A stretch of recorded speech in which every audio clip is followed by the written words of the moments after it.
Hello दोस्तों, नमस्कार। स्वागत है आप सभी का हमारे इस यूट्यूब चैनल में।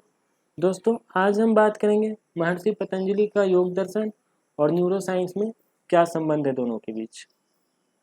इस कड़ी में हम सबसे पहले भूमिका देखेंगे, फिर देखेंगे महर्षि पतंजलि का योग, फिर देखेंगे न्यूरो साइंस क्या कहता है, फिर दोनों में समानताएं और अंत में निष्कर्ष पर बात करेंगे।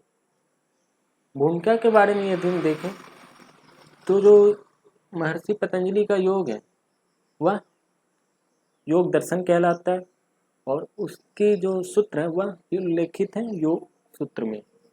यानी कि योग सूत्र नाम का एक ग्रंथ है जिसमें महर्षि पतंजलि ने योग के विधि और अभ्यासों के बारे में सूत्र लिखे हैं। अब बात करते हैं महर्षि पतंजलि के योग के बारे में। इसी सूत्र में योग सूत्र की नाम की पुस्तक में एक फेमस कोट है, योगश्चित वृत्ति निरोध है। यानी कि योग के माध्यम से चित्त की वृत्तियों पर निरोध पा सकते हैं। यानी कि निरोध का मतलब होता है मुक्ति। तो चित्त की जो वृत्ति है उससे मुक्ति पा सकते हैं योग के माध्यम से।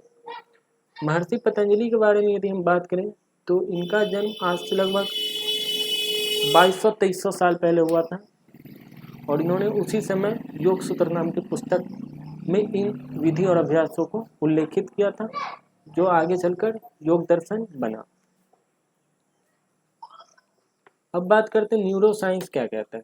दोस्तों, न्यूरो साइंस कहता है कि जो ध्यान है या योग है उसके माध्यम से मन को एकाग्र करते हैं, मन को शांत करते हैं और मन से जो स्ट्रेस है वो बाहर निकलता है, डिप्रेशन बाहर निकलता है और शांत होता है। लेकिन इससे करने की अलग अलग विधि होती है, अलग अलग अभ्यास होता है। जैसे अलग अलग समस्याएं पैदा होती है वैसी अलग अलग विधि भी है, अलग अलग अभ्यास भी है।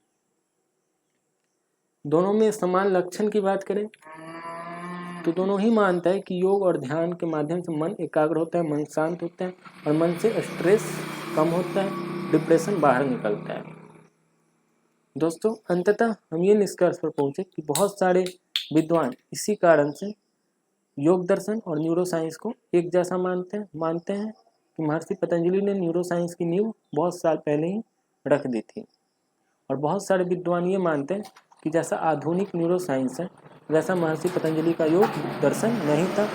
वो आध्यात्मिक और दार्शनिक चिंतन था और न्यूरो साइंस विज्ञान पर आधारित है।